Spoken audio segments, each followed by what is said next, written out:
UPyD, como todos ustedes saben, siempre se ha mostrado dispuesta a debatir en este Parlamento sobre fiscalidad. De hecho, pensamos que es el órgano adecuado para hacerlo, con luz y taquígrafos, sin opacidad, con claridad y transparencia.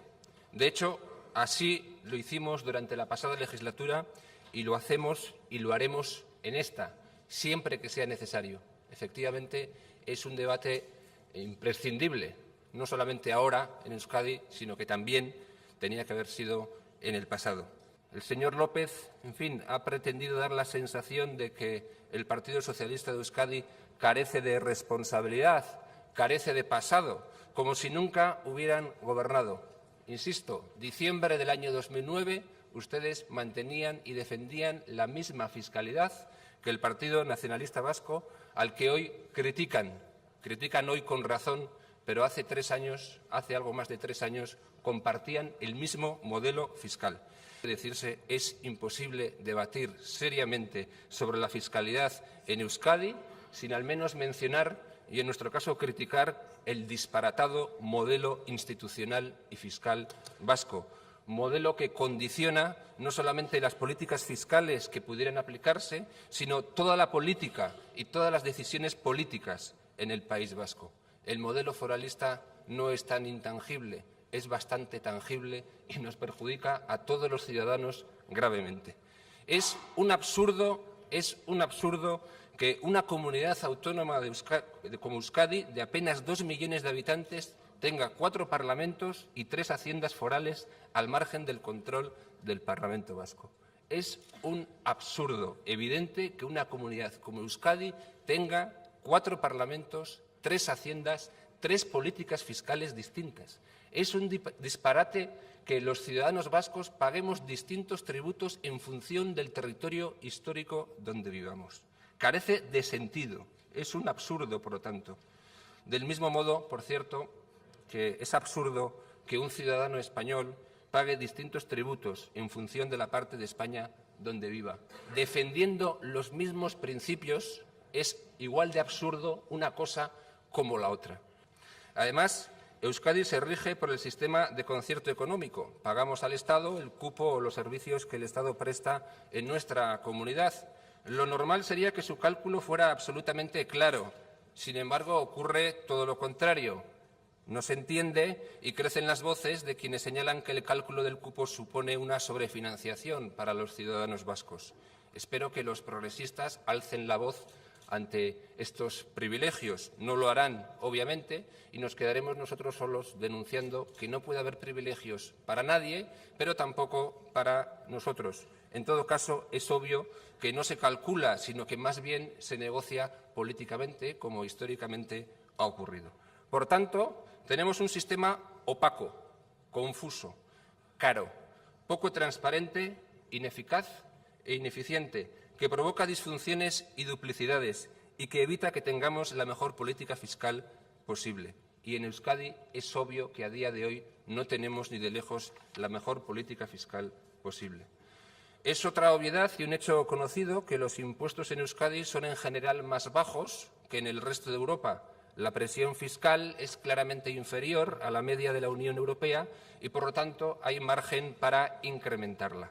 Por tanto, somos partidarios de que puedan incrementarse determinados impuestos. Pero, para garantizar el estado del bienestar, la sanidad, la educación y las prestaciones sociales, para defender más igualdad, para defender la justicia social, para defender la distribución de la riqueza, pero no para pagar en bajaditas una EITB mastodóntica o para privatizar determinados aspectos de nuestra administración, no para soportar un modelo foral absolutamente insostenible, no para sostener el elefantiásico modelo foral actual, no para sostener un gasto institucional a todas luces excesivo. Y, desde luego, priorizando la lucha contra el fraude fiscal. Nosotros, en todo caso, queremos y proponemos cambiar radicalmente el actual modelo foralista, racionalizarlo, modernizarlo y democratizarlo. En fin, o directamente hacerlo desaparecer, por ser más directos y más claros. Nosotros proponemos, por lo tanto, que la política fiscal sea competencia del Parlamento vasco. Evidentemente, para modificar radicalmente este sistema, tal como lo proponemos, habría que modificar la Constitución española, el Estatuto de Gernika o la Ley de Territorios Históricos. Nosotros no tenemos miedo, no pensamos que haya leyes sagradas, ni la Ley de Territorios Históricos, ni el Estatuto de Gernika, ni la Constitución española. Todo puede cambiarse, obviamente con el mayor consenso posible, pero en todo caso nosotros decimos que sí a todos esos cambios. Y mientras tanto, es decir, mientras no se alcanzan esos objetivos que UPyD plantea, pues obviamente plantear todas las modificaciones que consideramos son necesarias, con realismo y sabiendo el campo de juego foralista en el que nos movemos, aunque no nos guste, porque el propio terreno de juego, el foral, es un verdadero lastre, como decía antes, para aplicar la mejor fiscalidad posible y atender de la mejor manera posible y de la manera más igualitaria posible y de la manera más justa posible a los ciudadanos. Seguimos necesitando un plan conjunto de lucha contra el fraude fiscal que haga disminuir el fraude y la elusión fiscal a niveles al menos soportables. Y el fraude fiscal hoy en Euskadi es absolutamente insoportable y esto hay que cambiarlo.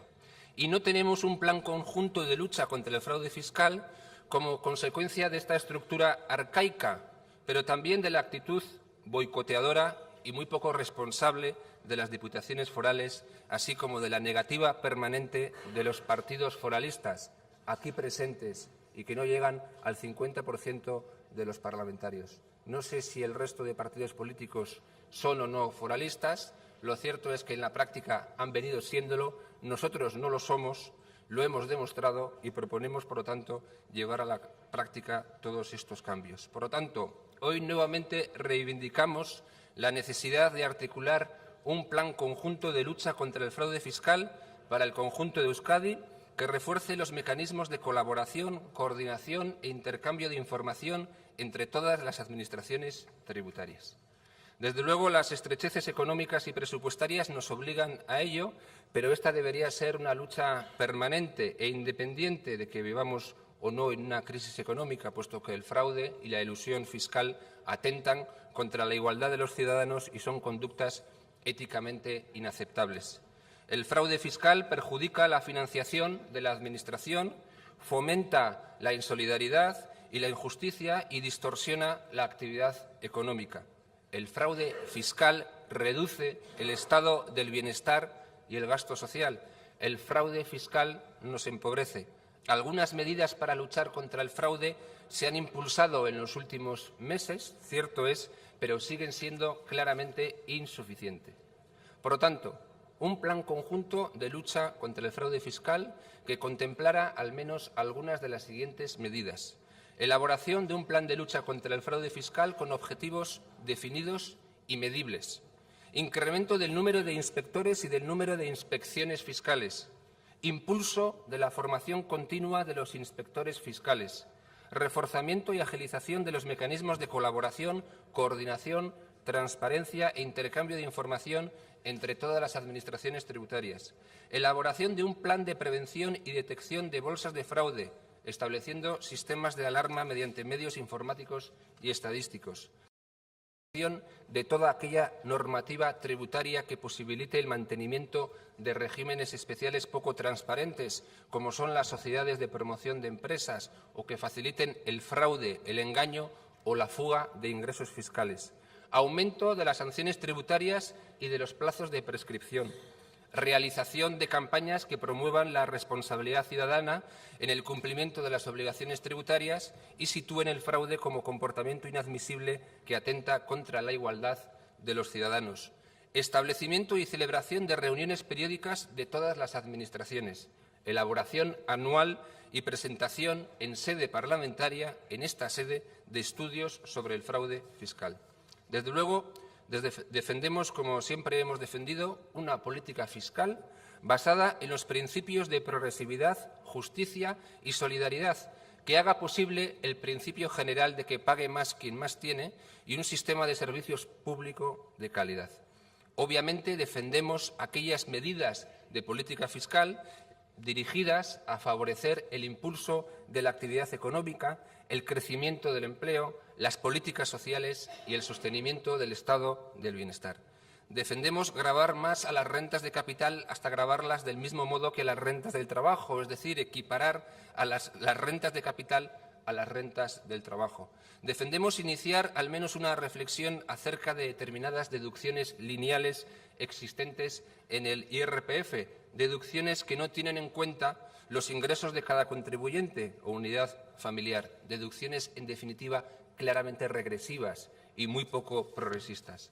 Defendemos un impuesto de sociedades armonizado para Euskadi y para el conjunto de España y de Europa, y la revisión de muchas de las deducciones actualmente vigentes en este impuesto. Y, lógicamente, ofrecer un tratamiento fiscal diferenciado para las pymes. Rechazamos contundentemente todas las amnistías fiscales y, en concreto, la última impulsada por el Gobierno central, no solo porque priman a los defraudadores e incentivan el fraude, sino también porque desincentivan la conciencia social y la solidaridad que implica contribuir con los impuestos a las cargas del estado del bienestar y al interés común. Rechazamos igualmente tratos privilegiados a determinados deportistas profesionales, como luego plantearemos en una de nuestras propuestas de resolución. Seguimos defendiendo la supresión total del régimen de sociedades de promoción de empresas, régimen especial poco transparente, utilizado como coladero para algunos para pagar menos impuestos y que se ha mantenido durante largos años, mientras ustedes, en fin, la mayoría de ustedes han venido gobernando. Porque, en fin, todos ustedes han venido gobernando durante largos años y, efectivamente, estas propuestas y, en concreto, algunas de las propuestas que ustedes mismos plantean hoy o que ha propuesto el propio señor López se podían haber llevado a la práctica mucho antes. No se hizo y ahora estamos como estamos, soportando o a punto de soportar nuevos recortes sociales. Y, desde luego, defendemos la necesaria armonización del denominado impuesto sobre el patrimonio o renta de las grandes fortunas para el conjunto de Euskadi.